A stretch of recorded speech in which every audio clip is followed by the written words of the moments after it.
At my father's company, there are more female than male executives. Women are paid equally for the work that we do, and when a woman becomes a mother, she is supported, not shut out. As researchers have noted, gender is no longer the factor creating the greatest wage discrepancy in this country. Motherhood is. Policies that allow women with children to thrive should not be novelties, they should be the norm. Politicians talk about wage equality, but my father has made it a practice at his company throughout his entire career. He will fight for equal pay, for equal work, and I will fight for this too, right alongside of him. Ivanka Trump making the case for her father there, arguing that his business policies have benefited women, and as president, his policies would do the same. All right, we want to talk more about Ivanka, but first, Major, I know you had a point that you wanted to follow up on. I don't want to forget. Just a quick pick up on what Nancy said before we went to break, talking about the undecideds and lukewarm Republicans. And I know it's a comfort to all that the fate of this election, and therefore by extension the fate of this republic rests in the hands of lukewarm Republicans. I know I'm comforted by that. I think there is a possibility, however, that is a framing and an education of previous presidential elections that may not apply as precisely in this election, and this is one of the reasons. A good deal of the polling data at the last month or two doesn't reflect so much as undecideds, as people who don't like either Hillary Clinton or Donald Trump. So they're not undecided. They have decided something. They're not sure what to do, but they don't like either of them. And so both campaigns have a process to walk through that is different than, oh, you're undecided, I will try to pull you to my category. They say, I have to get you to stop hating me first. I have to get you from negative or opposed to me to undecided and then to support me. It's a two-step process, not a one-step process. And I think that's going to be a complication for the Trump campaign. I think it's a complication for Hillary Clinton's campaign. So I don't think there is the undecided notion, I don't think, is as applicable in this election as perhaps it has been before. And it's interesting because the campaigns know that, and yet they both feel this imperative to define their opponent early.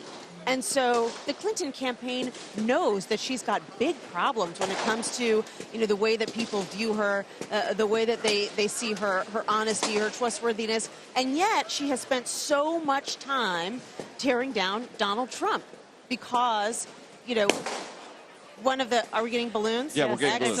Sorry. Okay, all right. Sorry about that, Nancy. Okay. Come on, Lexi, bring him on in. Sorry. Yeah, we're very informal here at After the Gavel. Very informal. I can't make a serious point now. Okay, well, you can just hold that. We have to explain, though, the reason you may be hearing things in the background. That's what this is. People are popping balloons. It's not the Trump motorcade backfiring. No, it's just balloons. No, See, there we go, like that. There we go. Back to Ivanka. Yes. So, what I wanted to ask is regarding Ivanka. You talk about all of the folks that are looking for the softer side of Donald Trump. Here, they deploy a very powerful weapon by some accounts. Ivanka Trump, who is, by all objective measures, a truly great advocate for that. There are numbers that show she appeals to millennials, she appeals to women. Spoke to them right off the top. Yes. To millennials. Yes. So how effective... I'm not a partisan, like you are. Not a partisan. Right. But I'm still with this guy, and maybe you should be too. So how effective do you think her speech was tonight? So one thing I would say, and I'll be interested what Leslie's interpretation of this is, I don't think what she talked about economically is a soft issue. I think anything that deals with economics, and if you want to call it feminist or women-centered economics, is a hard issue. It's an important issue, and people care about it, and that moves votes. That moves attitudes dramatically. We've seen that in elections. So it may have been presented in a slightly softer way, but I believe it is a hard-cutting issue. And where you stand on this question of either wage equality or just general economic equality. And I thought Ivanka was very persuasive. I will say, as Nancy knows, and I'm surprised the Clinton campaign hasn't already filled her email box, perhaps they already have, with some of the less flattering stories about Donald Trump's orientation to laborers in building a Trump Tower. There's a very famous story that was litigated in court for years about bricklayers and others who worked in unsafe conditions, were paid the lowest wages imaginable, could not do anything about it, and had to sue and have representation pro bono for years to get a settlement out of it. So when Ivanka makes the case that there is this very well-regarded and important insight into Donald Trump about how he employs people, there is another part of that story. But for her case and her presentation of it, very persuasive. What did you make of it, Leslie? That speech could have been at the Democrat convention. It was so compelling on all of the same issues. She says she's not consistently there in terms of party loyalty. We know because she didn't vote for her father. She kind of missed the deadline, like, you know, young people do. But, you know, she's busy. And New York is complicated. New York is complicated. She has a growing family. Yeah, it's fair. But I think she's suffered enough for that mishap. But she talked about the right kinds of things. I thought it was very positive. She was so eloquent in the way she framed that argument. She talked about empowering women, understanding the needs of women, a very diverse workforce. That's fundamentally what people are looking for. I don't believe there's a set of women's issues. I think it's just a comparison that this is an inclusive environment that understands the challenges of working women, especially with growing families. And one last observation, because it was Ivanka and Don Jr. did so well. For Republicans who are trying to figure out what this family is all about, they might have some dynastic issues at play here, because I think anyone can say if Ivanka wants to get out of business and go into politics, she'd start off with a very strong advantage, and so would Don Jr. I think of the family members, Don Jr.'s speech was clearly the best delivered, best received, and most comprehensive, but Ivanka did very well for herself as well. What I thought was interesting was we all knew that she was going to be a powerful character witness for her father, and that's what we've been talking about all day. That was going to be her role. But this speech turned out to be just as much an appeal to women voters as it was you know, her talking about how great her father is. And this is a problem for the Trump campaign. He is trailing among women by 20 points in many polls. So they know that this is something that they need to work on, and there's probably no one better to make that case than Ivanka Trump. As Leslie noted, it was a well-received speech in the room. It would have been a huge hit at the Democratic convention. You know, she's talking about family leave, talking about equal pay for women, talking about empowering working women, which is the kind of talk that can make some of the family values voters who make up a segment of the Republican Party a little uncomfortable, talking about women taking the lead in business, empowering them to be able to raise families and succeed in the business world. It was really interesting to hear that from her. But I think it is a recognition by this campaign that they need to do better with women voters, and that they had a unique opportunity in this venue tonight to do something about it. But when Trump also says in his speech, as he did quite clearly, regulation is a big problem in America, and I'm going to attack regulation. He's opposed to the minimum wage. He's opposed to federal meddling in almost all of these areas of economic justice or economic intervention, whatever you want to call it. He's against it.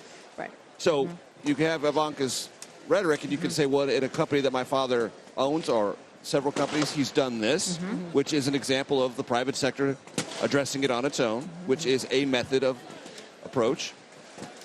But on the other side, as the Democrats maybe already have, but will continuously argue next week, you can't count on this. And you can't count on the private sector, because when we count on the private sector, look what happened. And so when you asked, do I get a lot of say. emails? Yes, I've gotten a lot of emails from the Clinton campaign saying it's all well and good for Ivanka Trump to talk about it, but her father doesn't, and it's not in his platform, and it's not in the Republican Party's platform.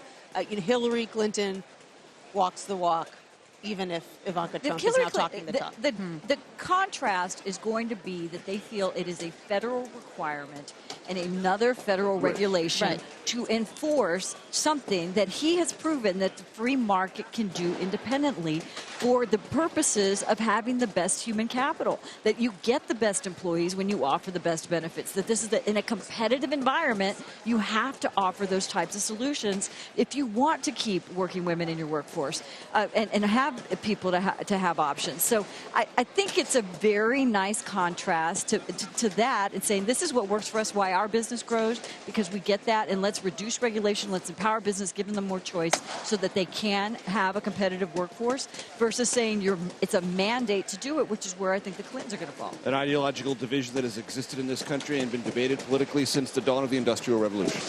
You want to say something, Nancy? He has a very unusual and mixed record when it comes to women in his companies.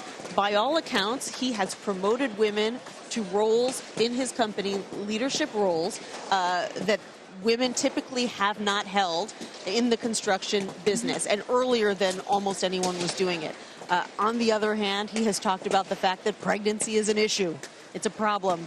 And, doesn't have a whole lot of women working on the Trump campaign. No. It is basically run by men. So he, you can't paint him with a broad brush. He has a nuanced record on this issue.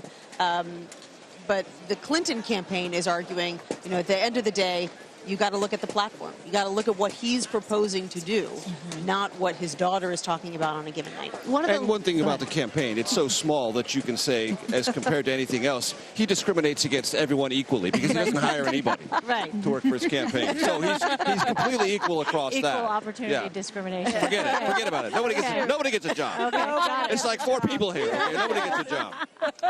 All right, one thing, though. All right, I guess we'll take a break. I was going to ask you about something, but really quickly, because I do want to get to this if we have a moment. So Hope the breeze cooking, by the way. I'm thinking. I thought bubble. The box of Chardonnay. Exactly. During Ivanka's speech, she said, he will fight for equal pay for equal work, and I will fight for this too, right alongside of him. What could that mean? Labor Secretary. No, I'm just kidding. I know. What could that mean, Chief Major? of Staff. It's actually a very good question. Because everything that they've said about the separation of powers within their own company is, hey, if I become president, all this goes way over here, the kids run it, and I'm locked in, completely focused on the presidency, and these worlds aren't really going to intersect. She'll be a czar. What could that mean? Right. Okay, well, We'll make something to ponder. We'll ponder that as we go to break.